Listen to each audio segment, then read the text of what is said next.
শ্রীমা ভাসিত শ্রীরামকৃষ্ণ শ্রীমা সারদা পর্ব ২৭। কামারপুকুরে শ্রীরামকৃষ্ণ উপস্থিত, সঙ্গে গিয়েছেন ভৈরবী ব্রাহ্মণী। সেই সময়কার স্মৃতিচারণ করছেন শ্রীমা। ঠাকুর যখন পেটের অসুখ করে কামারপুকুরে গিয়েছিলেন, আমি তখন ছেলে মানুষ বউটি ছিলুম গো। ঠাকুর একটু রাত থাকতেই উঠে আমাকে বলতেন, কাল এইসব রান্না করো গো। আমরা তাই রান্না করতুম। একদিন পাঁচফোড়ন ছিল না। দিদি লক্ষ্মীর মা বললে, তা অমনি হোক, নেই তার কি হবে। ঠাকুর তাই শুনতে পেয়ে ডেকে বলছেন, সে কি গো, পাঁচফোড়ন নেই?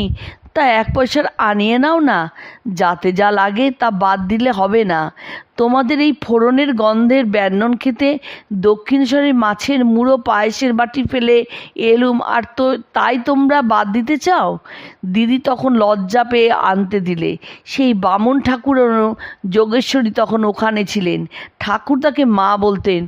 আমিও তাকে শাশুড়ি মতো দেখতুম ও ভয় করতুম। তিনি বড় ঝাল খেতেন, নিজে রান্না করতেন, ঝালে পোড়া আমাকে খেতে দিতেন। চোখ মুছতুম আর খেতুম। জিজ্ঞাসা করতেন, কেমন হয়েছে? ভয়ে ভয়ে বলতুম, বেশ হয়েছে। রামলালের মা বলতো, হ্যাঁ, যে ঝাল হয়েছে। আমি দেখতুম তিনি তাতে অসন্তুষ্ট হতেন, বলতেন, বৌমা তো বলেছে ভালো হয়েছে, তোমার বাপু কিছুতেই ভালো হয় না, তোমাকে আর ব্যঞ্জন দেব না। বাগবাজারে মায়ের বাড়িতে কালী কীর্তন হচ্ছে। শ্রী ঠাকুর যে গানগুলি করতেন সেই গানের ২-১টি হচ্ছে, আর মা বলে উঠছেন, এই গো, এইটি ঠাকুর গাইতেন। যখন মজলো আমার মন ভ্রমরা আরম্ভ হলো, তখন মায়ের ২ চোখে অশ্রুবিন্দু দেখা গেল। ভক্তকে বললেন, চলো মা, বারান্দায় গিয়ে শুনি। শ্রী শ্রী ঠাকুর লোক চরিত্র সম্বন্ধে অভিজ্ঞ ছিলেন।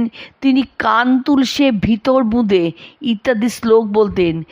কোনো ভক্ত এ কথা বলায় সেই প্রসঙ্গে মা বলছেন, ও সেই কথা বলছো? সে নারায়ণদের বাড়ি গিয়ে ও কথা হয়েছিল। একজন একটি স্ত্রীলোক রেখেছিল।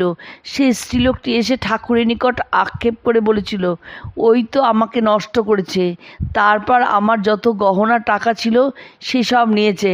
ঠাকুর তো তখন সকলের অন্তরে সব কথাই জানতে পারতেন, তবু জিজ্ঞাসা করতেন। স্ত্রীলোকটির কথা শুনে বললেন, তাই নাকি? মুখে কিন্তু ও তো খুব ভক্তির কথা সব বলে। ওই কথা বলে তিনি ওই শ্লোকটি বললেন। যা হোক, মাগি তো তার কাছে পাপের কথা সব ব্যক্ত করে খালাস পেয়ে গেল। ভক্ত প্রশ্ন করলেন, সেরকমভাবে পাপস্খলন হয়? মা বললেন, তা যাবে না? তিনি যে মহাপুরুষ, তার কাছে বললে যাবে না? এক ভক্ত মহিলার স্বামী অসুস্থ। তিনি স্বামীর কল্যাণের জন্য মাকে জানালেন। মা বলেন, আমি কি জানি মা, ঠাকুরই সব। ঠাকুর যদি ভালো করেন তবেই হবে, তার কাছে প্রার্থনা জানাবো। ঠাকুরকে ডাকো, তিনি যেন তোমার হাতের নোয়া রাখেন। এখন খাওয়া দাওয়া কি করেন? ভক্ত মহিলা মাকে প্রশ্ন করলেন, মা, ঠাকুরকে অন্নভোগ দেব? মা, হ্যাঁ, ঠাকুরকে অন্নভোগ দেবে, তিনি শুক্তো খেতে ভালোবাসতেন। ভক্ত, ঠাকুরকে মাছভোগ দেব কি? মা, হ্যাঁ, তাকে মাছ দেবে। ঠাকুরের মন্ত্র উচ্চারণ করে তাকে নিবেদন করবে। ছেলে মাছ খায় কি? ভক্ত, হ্যাঁ খান। মা, খাবে বই কি, খুব খাবে। যুদ্ধে দেশব্যাপী হাহাকার, এই অবস্থায় আমাদের ভালো হবে কি? ভক্তের এই প্রশ্নের উত্তরে শ্রীমা বললেন, ঠাকুর যখনই আসেন তখনই এরূপ হয়ে থাকে, আরও কত কি হবে। একটি মেয়ের সন্তান বিয়োগে শোক উপস্থিত।